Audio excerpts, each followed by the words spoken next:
Hey guys, it's Jay, and this is Chanel. And today, both of us, we're going to be talking about female perspectives on the cinema's binary gaze structure. And we are both females, so her point is my point, her point is very valid. So there's two sides to each movie that involves a male and a female, Usually the active perspective is the male, and the female role is treated more passive.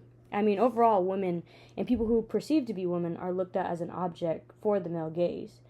As Mallory said in her reading, like whenever we see a Carl's Jr. commercial, there's always an attractive woman, to catch the male gaze, to endure that, females are quote unquote a piece of meat. And I know in class we always have this old joke, he needs to get a new one, about how the woman's ankle was the first piece of skin ever shown in cinema. Come on, you're going to get excited over an ankle, it's crazy. But anyways, let's seriously talk about how intersectionality plays a part in this, and how, it affects the cinema gaze. So Bell Hooks in her essay, The Oppositional Gaze, argues that, Mulvey's analyst falls to consider the experiences of black women who often adopt an oppositional gaze when engaging with mainstream cinema.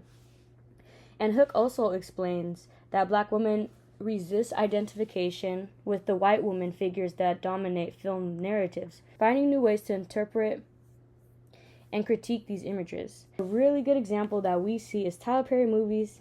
Everybody loves Tyler Perry, and everybody knows Medea. Everybody knows her and her crazy stuff that she does. And everyone knows her because she runs shit and she honestly doesn't give a fuck. But what she is she's an active character, and she breaks that male gaze because, like I said, she doesn't give a fuck what people think, and she's a badass character. And another example is a recent movie about a female struggling pimp, played by Keke Palmer, who is perceived in a male gaze because all her male friends look up to her because she runs her own business, she has her own girls, and she does it on her own time.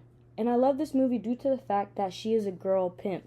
And we always see boy pimps in movies. And we always see men just there at the top. Men are superior, right? Not only is she a girl pimp, but she is African American. And this is something that we didn't really talk about in class, is the differences of how race and ethnicity plays into the cinema's male gaze. And I wanted to touch bases on it because this shows the breaking wall on cinema and the binary male gaze structure. Not only in this age do we see female and males be seen as masculine, but I believe the male gaze made this possible and introduced this to females. And when women saw that, men were superior, this is where cinema uses females and makes them superior as a big fuck you to the male gaze and to saying, what men can do, women can too. And I feel like that's what the new age cinema does for that. That's my hot take on that. And I just wanted to talk about something that we didn't in class because I dove into the research and it got deeper than what the teacher had already implanted in the lecture.